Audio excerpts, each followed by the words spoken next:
Hendrik vous a parlé d'archéologie, moi je vais vous parler de technologie. Parce que l'archéologie, la fouille archéologique, c'est le début, mais comme Hendrik a dit, l'étude de la collection, l'étude du site, ça continue, ça continue, ça continue. Ça n'arrête jamais, en tout cas pas de notre côté, avec nos plusieurs projets. Je vais prendre quelques instants pour vous présenter trois projets en humanité numérique développés par le musée et ses partenaires depuis près d'une décennie. À travers ces projets, je vais vous montrer comment utiliser la technologie pour rassembler et étudier différents types de données qui sont issus du site, mais aussi issus des nombreux documents d'archives ou documents historiques qui ont été produits et qui sont produits sur le site, mais aussi sur les conséquences et puis les événements de 1849. Donc, sans plus tarder, je vais vous présenter le premier de nos projets qui a été développé en fait avec le LHPM, le projet Schéma, Système de cartographie d'histoire de Montréal, qui a été développé par le LHPM et ensuite en collaboration avec le musée. On l'a adapté en fait à la collection d'artefacts qu'Hendrik vous a présenté. Donc, ça nous permet d'explorer la collection via une plateforme en ligne, collection de plus de 350 000 artefacts, qu'on peut explorer de différentes façons. Premièrement, soit par le catalogue sur la gauche, où on peut défiler, on peut regarder quelle ligne, quel objet se trouve où. Au centre, grâce à un plan du Parlement, en fait, où on voit les différents endroits où ont été trouvés les objets, et aussi sur la droite, qui est un onglet un petit peu plus ou recherche avancée, où on peut choisir, on peut filtrer par type d'objet.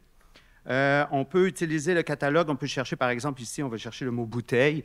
Ça va nous montrer sur le site toutes les bouteilles qui ont été trouvées. On peut cliquer sur un objet en particulier, soit dans le catalogue qui va nous montrer exactement où il est, l'objet sur le site, ce qui nous permet vraiment de nous repérer parce qu'il y a beaucoup d'objets et le site fait plus de 100 mètres de long, donc c'est vraiment quelque chose qui nous aide vraiment beaucoup. On peut aussi cliquer directement sur une section du site et voir tous les objets qui sont sortis de cette section-là, indépendamment de leur provenance, que ce soit premier marché, troisième marché ou Parlement. Et puis, on peut aussi utiliser ce même outil pour voir certains objets en 3D. Donc, on est vraiment capable de voir et de sentir un petit peu plus la texture des objets et aussi voir leur dimension, car tout est lié, en fait, avec les données. Donc, du côté de la recherche avancée, ce qui nous a aidé aussi beaucoup dans l'analyse, en fait, du corps central et puis la découverte de l'appartement de Leroux dit Cardinal, c'est qu'on peut filtrer par provenance, comme j'expliquais, par exemple, des objets du Parlement uniquement. Donc, on voit déjà qu'il y a beaucoup d'objets qui se retirent de la liste. Et puis, si on y va, par exemple, avec l'alimentation, on voit qu'il en reste que très peu et puis qu'il y a une concentration au centre. Donc, c'est avec ces outils-là qu'on est capable de voir, bon, bien, pourquoi il y a autant d'objets dans le centre du bâtiment qui correspondent soit à l'alimentation ou encore aux soins du corps, qui est les deux exemples, en fait, d'objets qu'on retrouve dans une maisonnée. Des boîtes à savon, des boîtes à brosse à dents, des cuvettes. Donc, ce n'est pas des objets qui, normalement, on va retrouver dans la salle d'Assemblée législative.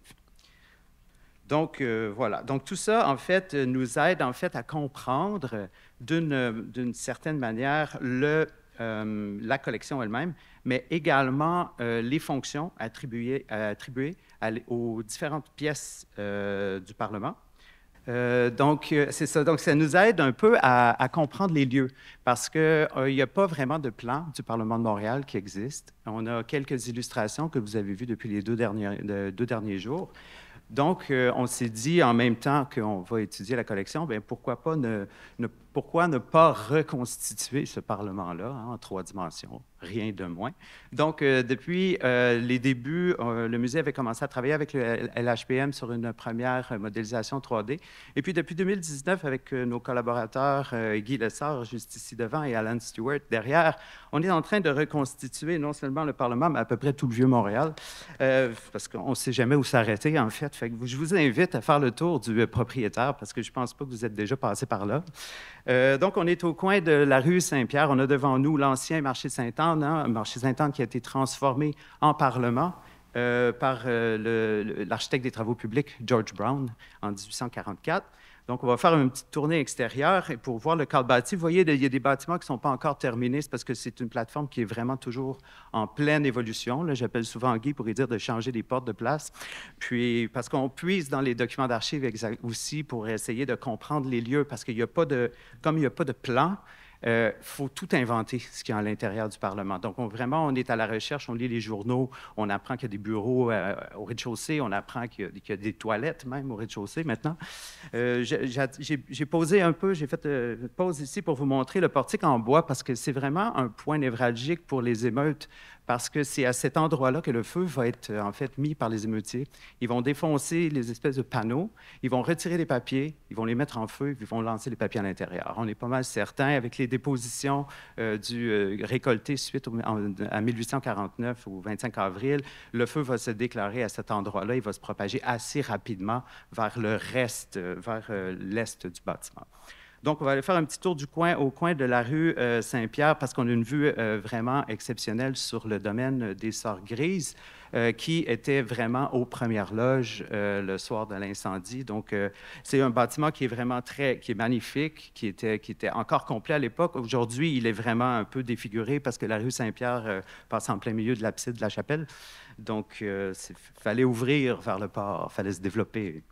Donc, voici une vue monumentale sur l'entrée du Parlement, sur la rue des Commissaires. Donc, on va aller à l'intérieur. J'espère que ça ne vous donnera pas trop de tournis. Donc, voilà. Donc, on est à l'ancienne entrée du marché Sainte-Anne. On a sur la droite l'aile de l'Assemblée législative. Sur la gauche, l'aile du Conseil législatif.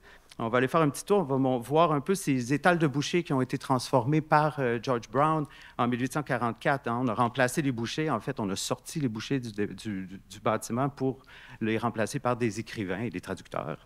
Donc, voilà. Donc, on a recréé un peu à notre manière. Hein. Donc, si vous voyez vraiment des erreurs, vous pouvez nous le dire parce que je vais rappeler Guy pour qu'il change 2-3 pas. Donc, on va monter à l'étage, quart central, qui était une grande salle qui a été le Free Chapel à l'époque du marché Sainte-Anne. Maintenant, plus une salle de transit entre les deux salles parlementaires.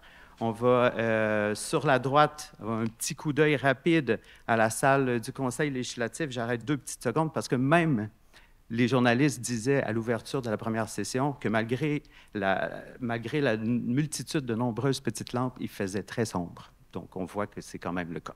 C'est assez réaliste. Il doit être à peu près 10h30 le matin, là, selon notre plateforme aujourd'hui.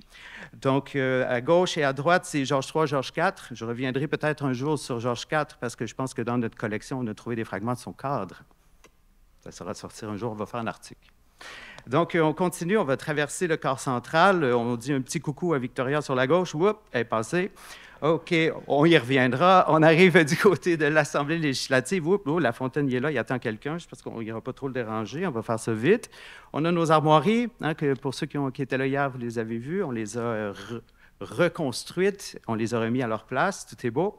Et puis là, on s'en va vers la bibliothèque de l'Assemblée législative. On veut les voir, la bibliothèque. Il y a un escalier qui arrive directement dans la salle parce que les parlementaires en 1945, ils se plaignaient qu'elle était trop loin. Donc, on a ouvert, j'ai appelé Guy, on a fait un trou, on a mis un escalier. Donc, voilà, cette fameuse bibliothèque. On s'est inspiré de la bibliothèque de l'époque. On n'a aucune idée comment elle était faite, mais on pense que c'est assez plausible qu'elle avait cette allure-là, parce que pour entrer à peu près 15 000 volumes, il fallait, oui, il avait construit un étage pour ça, mais il fallait aussi maximiser l'espace. On a à droite description de l'Égypte, quand même, des ouvrages assez prestigieux dans leurs propres meubles, et Jean-Jacques Audubon sur les oiseaux d'Amérique, qu'on sait qui étaient 2 ouvrages de prestige qui étaient conservés à la bibliothèque. On espère retrouver des fragments d'une patte d'oiseau ou quelque chose sur un papier brûlé un jour. Vous allez le savoir si ça arrive, là, je vais m'appeler tout le monde. Donc, voilà, un petit arrêt ici sur image sur le portrait de Victoria, un portrait de Victoria qui a été sauvé plus qu'une fois des flammes.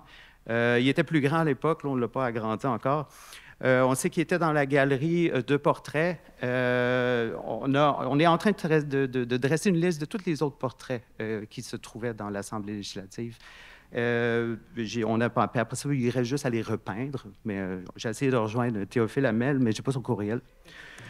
Donc, voici. On sait que c'était le salon privé des membres du Conseil législatif, et puis l'espèce de barrière en fer, on sait qu'elle était là parce qu'il y a des témoins de l'incendie, en fait, ceux qui vont sauver le portrait, ils disent qu'ils sont obligés de défoncer une espèce de barrière en fer. Donc, on recrée tranquillement. C'est pour ça que c'est encore vide un petit peu, hein, il nous manque quelques meubles. Petite vue d'ensemble sur notre projet de reconstitution du Vieux-Montréal. On commence tranquillement avec Alan Stewart et Guy. Donc, ça vous donne une idée un peu du... On a la pointe sur la droite et on a la vallée de l'ancienne petite rivière qui est devant nous. Donc, c'est un projet de longue haleine. On espère être capable de se rendre jusqu'au Champ de Mars d'ici 2026. On y reviendra. Donc, pour reconstituer, je mets une petite pause ici, pour reconstituer le Parlement, en fait, on a, oui, quelques données iconographiques, mais très peu. On va puiser, en fait, Alan va aller puiser dans des photos plus tardives qui démontrent des bâtiments qui étaient là à l'époque. Ça nous aide beaucoup pour l'environnement. Mais pour ce qui est de l'intérieur, j'ai parlé des nombreux documents d'archives. Donc, ces nombreux documents d'archives-là peuvent venir de nombreuses sources différentes et puis sont des fois difficiles à, je dirais, à gérer. Donc là, on a découvert, grâce à le super projet Nouvelle-France numérique qui a été mis sur pied avec, je pense, Léon Robichaud, Dominique Deslandes est là-dedans et aussi Maxime Goyer, de l'existence de Transcribus, qui est une petite merveille de transcription automatique, en fait, une transcription propulsée par intelligence artificielle. Donc là, on va faire un petit démonstration. Transcribus a été créé à Innsbruck par la coop Reed. C'est pas un logiciel, c'est vraiment une plateforme en ligne qui est vraiment instinctive. C'est assez facile à travailler avec. Ça va très vite. Donc, on l'utilise beaucoup pour ranger nos différents documents d'archives, toutes les mettre au même endroit. Et de créer aussi, ça peut être des documents manuscrits comme des documents imprimés. Il n'y a pas de limite, en fait, à ce que le logiciel peut faire, presque pas. On les range par collection. Ça nous aide beaucoup à se retrouver parce que souvent, il arrive de plusieurs sources, hein, BANQ, Backlac, ça arrive des fonds privés. Donc, on va les regrouper par collection, ce qui nous permet toujours de bien citer nos sources aussi, à un moment donné, quand on trouve des informations super intéressantes. Donc, on pourrait aller visiter un de ces contenants-là sur les travaux publics. Parce que les travaux publics, les documents aux travaux publics nous donnent énormément d'informations sur les mouvements de personnes quand ils ont changé les capitales entre Québec, Toronto, Kingston, Montréal. Mais aussi, ils ont transporté des meubles, ils ont transporté des livres, ils ont transporté des choses que nous, on trouve très intéressantes quand ils disent que le mec est parti avec son bureau puis qu'il y avait des tiroirs en avant. On sait comment le dessiner après. Donc, voilà. Fait que c'est pour vous donner une petite idée de à quoi ça ressemble, la plateforme. On a chaque contenant, chaque document qui a chaque page, et ensuite la page est accolée à sa transcription. Donc, c'est vraiment bien parce qu'on ne dissocie jamais la transcription du document d'archive. Donc, on peut cliquer sur une ligne, voir la ligne correspondante, voir que ce n'est pas le bon mot, corriger le mot. On peut envoyer, tout ça est aussi participatif dans le sens qu'on peut quelqu'un qui a un compte Transcribus peut avoir accès aux mêmes documents. On peut tous partager les mêmes documents et travailler sur le même document en même temps. On peut aussi traiter des documents un petit peu plus complexes. Là, ça prend un peu plus de patience là, pour commencer à traiter des documents comme celui-là, où c'est des tableaux qui ensuite peuvent être exportés en format Excel, qui peuvent être exportés en n'importe quel format. Donc, quand je parle d'intelligence artificielle, c'est qu'en fait, Transcribus il est propulsé par un modèle d'intelligence artificielle qui a appris à lire les cursives, donc à lire l'écriture manuscrite. Donc, on va ouvrir un document d'une des collections du musée sur les règlements de Cartier de 1817 qu'on n'a pas encore lu parce qu'il n'est pas encore transcrit. Donc, on l'a ici à l'écran sur la gauche. Puis là, la transcription n'est toujours pas là parce qu'elle n'a pas été faite, mais on va la faire et je n'ai pas triché sur le temps. Donc, on va la partir. On a le choix de modèle. On peut choisir n'importe quel modèle qu'on veut, le modèle de reconnaissance de caractère. On va aller avec le Titan 1 parce qu'il y a une marge d'erreur de 2,9 %. Donc, il ne se trompe pas. Il va lire autant le caractère imprimé que le caractère, que les cursives. Donc, puis, en fait, Transcribus nous permet aussi de créer un modèle. On peut entraîner une intelligence artificielle à reconnaître une certaine main d'écriture. Je sais que Nouvelle-France Numérique le fait avec les grands notaires montréalais, Adémar et compagnie. Donc, ils ont vraiment ils ont appris à la machine à reconnaître les lettres d'Adémar, ce qui fait que quand ils ont passé les 50 000 pages, ça a pris juste quelques minutes. C'est sûr qu'il faut tout envoyer en Autriche, puis ça revient parce que les serveurs sont là-bas. Donc voilà, et après ça, on est en train en ce moment, le Gilles a quitté, mais on est en train d'apprendre à la machine à lire les livres brûlés. Mais là, je travaille encore là-dessus. Donc voilà, donc ça n'a pas été très long, je n'ai pas triché, même si c'est un montage vidéo. Donc il m'a séparé ça dans certains, en fait, paragraphes qui ne sont pas nécessairement bons. On peut joindre tout ça ensemble, ça va très vite. Et ensuite, les lignes, ils correspondent grosso modo. C'est très facile à travailler, c'est très facile à corriger. Puis le fait que tout ça est collaboratif, c'est vraiment exceptionnel. Je vais vous inviter maintenant à voir un projet qu'on a mis sur pied, inspiré par Dan Honor et ses travaux sur les émeutes de 1849 et mon collègue Samir, qui est juste là derrière, on a importé toutes les dépositions des témoins de l'incendie de 1849, au-dessus de 500 pages. On les a rentrées dans Transcribus. Samir a souligné le nom de tout le monde, a souligné les métiers des gens, les lieux où ils étaient. Puis là, on s'est dit, ça serait vraiment le fun de savoir qui est là le soir de l'incendie, qui fait quoi, qui est avec qui. Hein? On va essayer de voir les cercles, les gens, les pompiers font quoi, les marchands, ils font quoi, sont-ils vraiment là? Donc, finalement, on a récolté toutes ces données-là. Puis là, on s'est dit, éventuellement, ça serait vraiment le fun, en fait, de mettre tout ça sur un plan. Fait qu'on a rappelé nos amis du LHPM, et puis on s'est dit, pourquoi pas créer un nouveau SIG, où là, on part d'une carte de 1846. On rentre tous les gens à l'intérieur, puis, à l'aide d'une ligne de temps, on peut se déplacer. Bon, là, pour l'instant, c'est la version bêta. Elle a 25 personnes à l'intérieur. On n'a pas encore défini ça va être quoi nos options. On pourra filtrer par pompier, probablement, par marchand, par politicien. On sait bien qu'ils sont presque tous dans le Parlement jusqu'à 22 heures. D'habitude, 22 heures, il n'y a plus grand monde là parce que ça a flambé. Il fait pas mal chaud. Donc, pour vous situer, on a les Champs de Mars, on a la maison du gouvernement juste en face, on a la place d'Armes, on va vous montrer la rue McGill, et puis, bien entendu, où l'action va se dérouler. Donc là, en ce moment, Samir a réussi à extraire 240 personnes, pour l'instant, qu'on a réussi à identifier, qui étaient présents le soir de l'incendie et dans les jours qui suivent, et puis au-dessus d'une centaine de lieux. Donc, la plateforme est très intéressante parce que, oui, il y a l'heure dans le bas, mais on peut aussi choisir la personne et suivre son déplacement. On va pouvoir suivre juste une personne parce qu'il va y avoir 240 pions, là. Ça va bouger pas mal. Donc, on peut aussi juste cliquer sur des gens, comme ce cher O'Brien, que je pense que Denis O'Brien, il est partout, à peu près à tous les 2 minutes. Je ne sais pas comment il peut aller de la taverne au Parlement, au Champ de Mars, à la taverne au Parlement, à la place d'Armes au Parlement. On ne sait pas. C'est une énigme encore. On travaille avec Laura Barreto et Joanne Burgess à identifier ces gens-là et essayer de les replacer dans l'espace. Donc là, on est rendu autour de quelle heure? Là? L'Assemblée au Champ de Mars a commencé, donc on voit que les gens sont assemblés de ce côté-là. Ils sont peu nombreux parce qu'on n'a pas encore tout le monde, ça s'en vient. Il y a des mini-déplacements qui se font, plus on avance dans le temps. Hein, les pompiers ont l'air d'être encore à l'Union Engine House en haut. Plus ça va, moins les Champs de Mars se vident, on se rapproche du Parlement. Il y a des gens qui sont témoins de leur résidence beaucoup autour. C'est vraiment intéressant parce que c'est eux qui nous donnent beaucoup plus de détails sur ce qui se passe. Par exemple, monsieur ici, M. Howell, qui est dans sa fenêtre puis qui dit, ben là, j'ai reconnu un tel, mais c'est peut-être pas lui. Mais je pense que c'est lui, mais je ne suis pas sûr que c'est lui. Mais je pense qu'il y avait beaucoup de gens qui avaient peur aussi. Ici, bien sûr, on a tous nos émeutiers qui sont rassemblés au niveau du portique ouest où le feu va être allumé, en fait, dont Alexander Courtney et Alfred Perry, qui vont être nos 2 premiers, les présumés auteurs. Les pompiers ne sont pas encore arrivés, ils sont toujours à l'Engine House. C'est bon, ça s'en vient. C'est sûr que nos pauvres pompiers, ils vont faire ce qu'ils peuvent. On sait qu'ils vont être arrêtés au coin de plusieurs rues en se rendant vers le Parlement. Comme là, ils sont bloqués au niveau de la rue Saint-Paul. Et puis, Denis O'Brien, il est retourné à la taverne. Puis là, il est devant le Parlement. Bon, c'est pas pire.